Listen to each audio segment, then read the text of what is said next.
વિદ્યાર્થી મિત્રો, કેજે એજ્યુકેશન ચેનલમાં આપનું સ્વાગત છે। આવા જ વિડીયો જોવા માટે કેજે એજ્યુકેશન ચેનલને લાઇક કરો, શેર કરો, સબસ્ક્રાઇબ કરો। 2023 બોર્ડની પરીક્ષામાં પૂછાયેલા મહત્ત્વના એમસીક્યુ। પદાર્થ એક્સને ગરમ કરવાથી તેમાંથી પાણી દૂર થાય છે અને સ્ફટિકનો લીલો રંગ બદલાય છે, તો આ પદાર્થ એક્સ બરાબર શું હશે? તો option A CaSO4, CuSO4, FeSO4 કે BaSO4। તો આપણને બુકમાં વિઘટન પ્રક્રિયા આપેલી છે, તો તેમાં લખેલું જ છે કે ફેરસ સલ્ફેટના સ્ફટિકને ગરમ કરવામાં આવે તો લીલો રંગ બદલાય છે, તો FeSO4 ગરમ થાય છે અને Fe2O3 એટલે કે ફેરિક ઓક્સાઇડ બને છે। તો અહીંયા જવાબ આવશે FeSO4 બરાબર। અને આ વિઘટન પ્રક્રિયા છે, એટલે એક પ્રક્રિયકમાંથી બે અથવા બે કરતાં વધારે નિપજો મળે છે। લેન્સના પાવરનો એકમ ખાલી જગ્યા છે બરાબર। તો આપણે જોયું તો આની પહેલાંના જે 2024ના પેપરમાં કે બે પ્રકારના લેન્સ આવશે, એક અંતર્ગોળ લેન્સ આવશે અને બહિર્ગોળ લેન્સ આવશે। તો અંતર્ગોળ લેન્સનો પાવર ઋણ હશે અને બહિર્ગોળ લેન્સનો પાવર ધન હોય છે, અને લેન્સના પાવરનો એસઆઈ એકમ ડાયોપ્ટર છે। તો અહીંયા શું આવશે જવાબ? ડાયોપ્ટર, અને તેને ડી સંજ્ઞા વડે દર્શાવવામાં આવે છે। તો અંતર્ગોળ લેન્સનો ઉપયોગ કોણ કરશે? તો જેને લઘુ દ્રષ્ટિની ખામી હોય કે જેને આપણે માયોપિયા તરીકે ઓળખવામાં આવે, એ ખામી ધરાવતા વ્યક્તિઓ અંતર્ગોળ લેન્સનો ઉપયોગ કરે છે। અને જેને પ્રેસ બાયોપિયા, તો એમાં બંને લેન્સ આવશે બરાબર, દ્વિકેન્દ્રી લેન્સ આવે। અને બહિર્ગોળ લેન્સ છે એ હાઇપરમેટ્રોપિયા નામની ખામીમાં આવશે। ચલો આગળ, સૂર્ય કુકરમાં સૌર્ય કિરણોને એકત્રિત કરવા બહિર્ગોળ અરીસો વપરાય છે। તો અહીંયા ખરું ખોટું કહેવાનું છે કે બહિર્ગોળ અરીસો વપરાય છે, તો અહીંયા છેલ્લી લાઇનમાં જ કીધેલું છે કે સૌર ભઠ્ઠીમાં સૂર્યપ્રકાશને કેન્દ્રિત કરવા માટે મોટા અંતર્ગોળ અરીસાનો ઉપયોગ કરવામાં આવે છે। ત્યાં લખેલું હતું બહિર્ગોળ, તો વિધાન શું આવશે? ખોટું। તેમજ અંતર્ગોળ અરીસાનો ઉપયોગ ટોર્ચ, સર્ચલાઇટ અને વાહનોની હેડલાઇટમાં થાય છે, તેમજ ડૉક્ટર પણ કરે છે અને દાઢી કરવાના અરીસામાં તેનો ઉપયોગ થાય છે।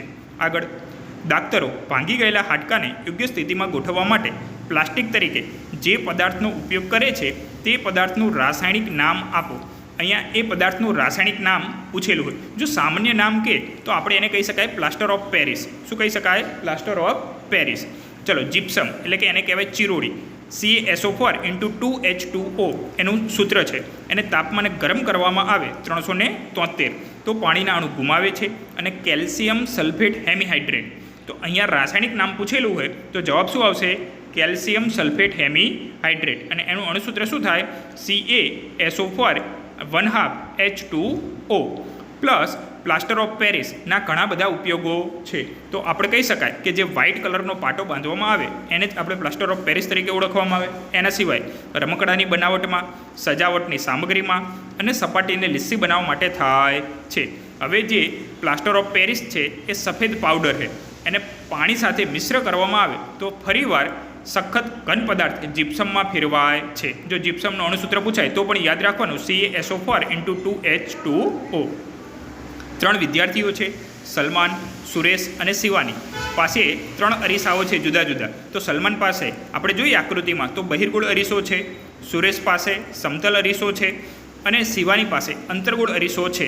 તો હવે તમને પ્રશ્ન પૂછેલો હોય કે વસ્તુનું પ્રતિબિંબ પડદા પર ચીલવાનો પ્રયત્ન કરે છે તો તેમાં કોણ સફળ થશે? તો વસ્તુનું પ્રતિબિંબ અંતર્ગોળ અરીસો હોય તો તેને પડદા પર ચીલી શકાય। પ્રતિબિંબ વાસ્તવિક અને ઉલટું હોવું જોઈએ। પ્રતિબિંબ કેવું? વાસ્તવિક અને ઉલટું। તો આપણે જોઈએ કે અંતર્ગોળ અરીસામાં પ્રતિબિંબ વાસ્તવિક અને ઉલટા મોટા ભાગના પહેલાં 5 રચાશે, એટલે શિવાની, અને શિવાની પાસે અંતર્ગોળ અરીસો છે, તો આનો જવાબ આવશે શિવાની, કારણ કે એની પાસે અંતર્ગોળ અરીસો છે અને અંતર્ગોળ અરીસામાં પ્રતિબિંબ વાસ્તવિક અને ઉલટું હોય અને એને આપણે પડદા પર ચીલી શકાય છે। પ્રદૂષક CFCનું ઉત્પાદન 1986ના સ્તર પર સીમિત રાખવા માટે કયા કાર્યક્રમ નક્કી કરવામાં આવેલો છે? તો આપણે કહી શકાય કે ઓઝોન સ્તર 1980થી વાતાવરણ એના જે ગાબડા પડે છે, તો આ ગાબડા પડવા માટે જવાબદાર 2 વાયુ છે। એક છે CFC એટલે કે ક્લોરોફ્લોરોકાર્બન, એના સિવાય બીજું આવશે HFC હાઇડ્રોફ્લોરોકાર્બન। તો આ બંને વાયુ ક્યાં હશે? એક ફ્રીજમાં હશે, એટલે કે રેફ્રિજરેટર અને અગ્નિશમનમાં હોય છે। તો એને અટકાવવા માટે 1987માં સંયુક્ત રાષ્ટ્ર પર્યાવરણ કાર્યક્રમ એટલે કે યુનાઇટેડ નેશન્સ એન્વાયરમેન્ટ પ્રોગ્રામ બરાબર, તો આ એક સંસ્થા છે એના દ્વારા સીમિત કરવામાં આવેલું છે। એટલે હવે કોઈ પણ એસી બનાવે, ફ્રીજ બનાવે એવી કંપનીઓ CFC મુક્ત બનાવવાનું ફરજિયાત કરવામાં આવેલું છે। બીજો MCQ શું પૂછાઈ શકે કે ઓઝોનનું અણુસૂત્ર, તો O3 આવશે। ઓઝોનથી શું થશે તો એ સૂર્યમાંથી આવતા પારજાંબલી વિકિરણોને પૃથ્વીને રક્ષણ આપે છે. જો આવું રક્ષણ ના આપે તો ડાયરેક્ટ સીધા પૃથ્વી પર આવે અને મનુષ્યમાં ચામડીના કેન્સર થઈ શકે છે. તો આવા જ વિડીયો જોવા માટે આ ચેનલને લાઇક કરો, શેર કરો, સબસ્ક્રાઈબ કરો. આ ચેનલ ઉપર સામાજિક વિજ્ઞાન, એકમ કસોટી અને દરેક પ્રકરણ વાઇઝ સોલ્યુશન MCQ ખાલી જગ્યા ખરા ખોટાના જોવા મળશે.